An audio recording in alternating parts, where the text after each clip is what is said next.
dapat saya informasikan ya terkait dengan kecelakaan di tol Cipularang atau Purbalnyi, khususnya di kilometer 92 ya. Dari hasil sementara ya yang kami dapatkan dari petugas kami, petugas yang di lapangan, bahwa sejauh ini ada eh, kurang lebih 17 kendaraan, 17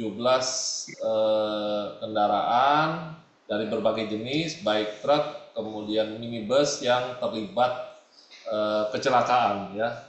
Kemudian kami juga mendapatkan informasi bahwa ada kurang lebih 24 korban. Jadi satu korban meninggal dunia dan 23 korban luka-luka.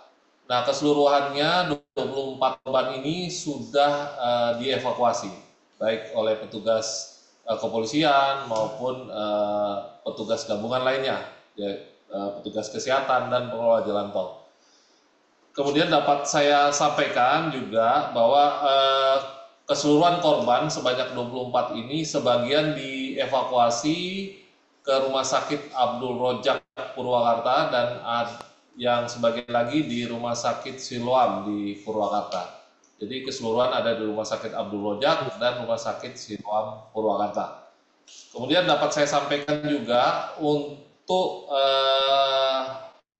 penyebab pasti dari kecelakaan ini tentunya masih dalam penyelidikan. Ya, walaupun memang menurut informasi kami sementara yang tentu tidak menjadi kesimpulan bahwa ada dugaan penyebab awal adanya salah satu truk yang mengalami kegagalan fungsi rem sehingga menabrak kendaraan di depannya sehingga terjadi kecelakaan beruntun. Namun ini bukan merupakan penyebab pasti kecelakaan. Kami perlu melakukan olah TKP secara saintifik, tentu dengan melibatkan Korlantas Polri dengan Polda Jabar dengan menggunakan TAA ya.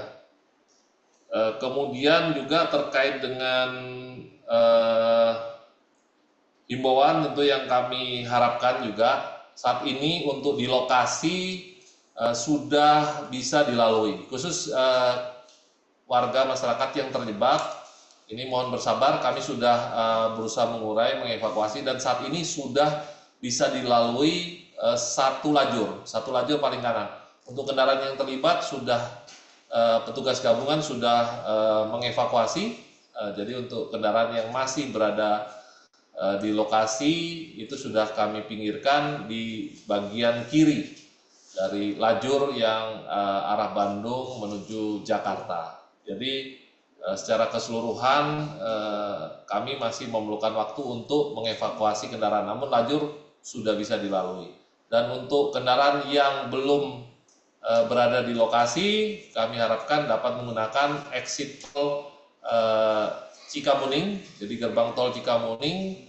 Nanti setelah itu melalui jalur arteri, jalur Purwakarta, kemudian nanti bisa masuk kembali di jalan tol Sadang, ya, pintu tol Sadang untuk melanjutkan melalui jalur tol selanjutnya menuju Jakarta.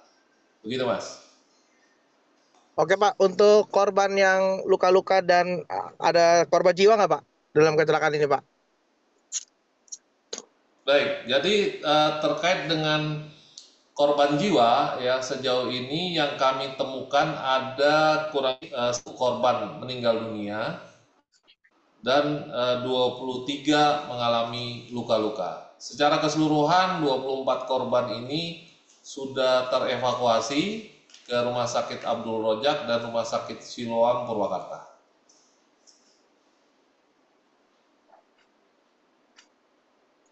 Berarti emang kecelakaannya sendiri akibat dari fungsi rem ya Pak, yang tidak berfungsi ya truk ya Pak?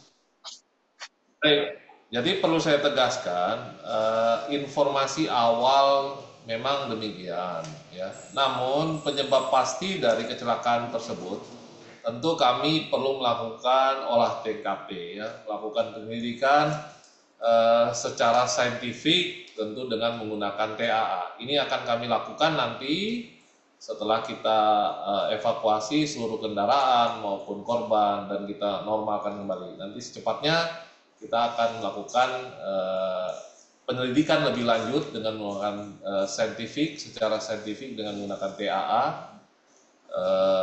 bekerja sama antara Korlantas Polri dengan Polda Jawa Barat. Pak, izin mohon berarti maaf, tadi kan Pak, mohon maaf, tadi kan mungkin penyebabnya kan juga banyak beredar video-video di masyarakat melalui sosial media terkait adanya video dashcam itu Pak dari pengemudi lain karena adanya truk yang remblong itu seperti apa Pak? Apakah memang itu salah satu bukti juga bisa dibuat bukti atau? Baik, tentu kami akan melakukan penyelidikan, ya kami akan lakukan olah TKP. Memang dugaan awal yang kami temukan ada salah satu truk ya yang mengalami kegagalan fungsi rem atau remblong. Nah ini tentu juga harus kami lakukan olah TKP. Apakah memang penyebab pastinya adalah karena fungsi rem yang tidak berfungsi dengan benar atau mengalami remblong, atau memang juga karena termasuk juga situasi jalan yang licin dan pengemudi barangkali melebihi dari batas kecepatan yang ada. Nah ini perlu kita lakukan olah TKP secara saintifik tentunya. Pak, izin terkait sudah diamankan belum?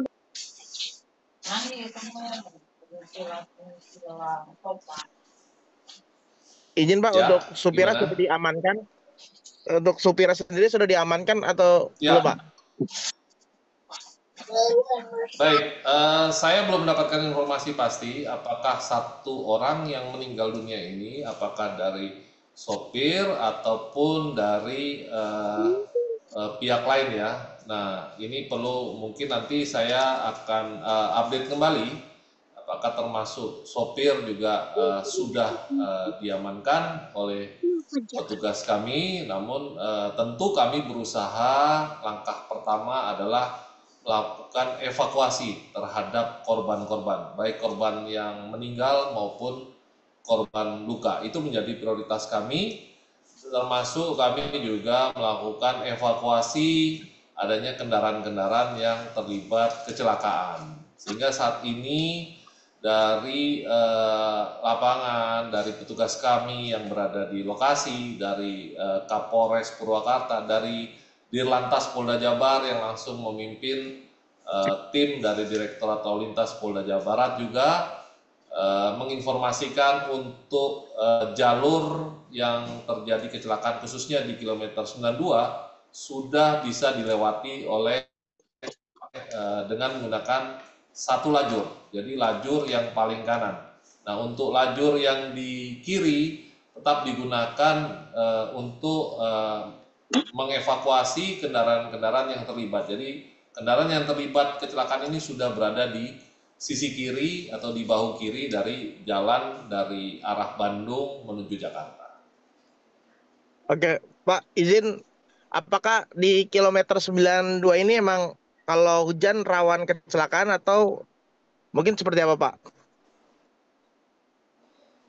Baik, tentu ada beberapa kali ya kejadian kecelakaan, tidak hanya di jalan arteri tapi juga di jalan tol. Nah khusus di kilometer 92 memang ada informasi ataupun yang kami terima ya terkait dengan kecelakaan yang pernah juga terjadi di kilometer 92.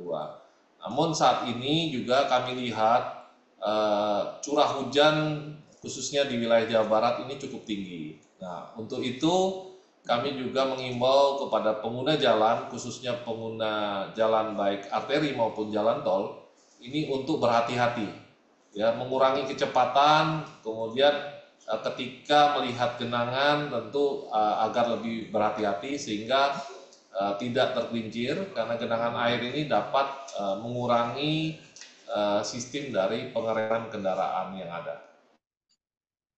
Berarti emang maksudnya sepanjang tol Cipularang ini emang banyak yang rawan ya Pak kecelakaan. Nggak cuma nanya tadi kan Bapak bilang nggak cuma pertama kali ini aja di kilometer 92 itu terjadi kecelakaan gitu Pak. Mungkin tahun berapa aja Pak pernah terjadi kecelakaan gitu? Baik, jadi data pastinya tentu saya perlu melihat data kembali. Tapi namun kalau tidak salah pernah juga ada kejadian itu tahun 2019 kalau tidak salah ya. Jadi memang bervariasi dan titik-titik terjadinya kecelakaan tentu tidak hanya karena faktor jalannya saja, tapi juga bisa disebabkan oleh faktor pengemudi ataupun faktor kendaraan yang tidak layak. Nah, ini makanya saya sampaikan tadi perlu menjadi perhatian kita nanti dalam melakukan penyelidikan, melakukan olah TKP terkait dengan penyebab pasti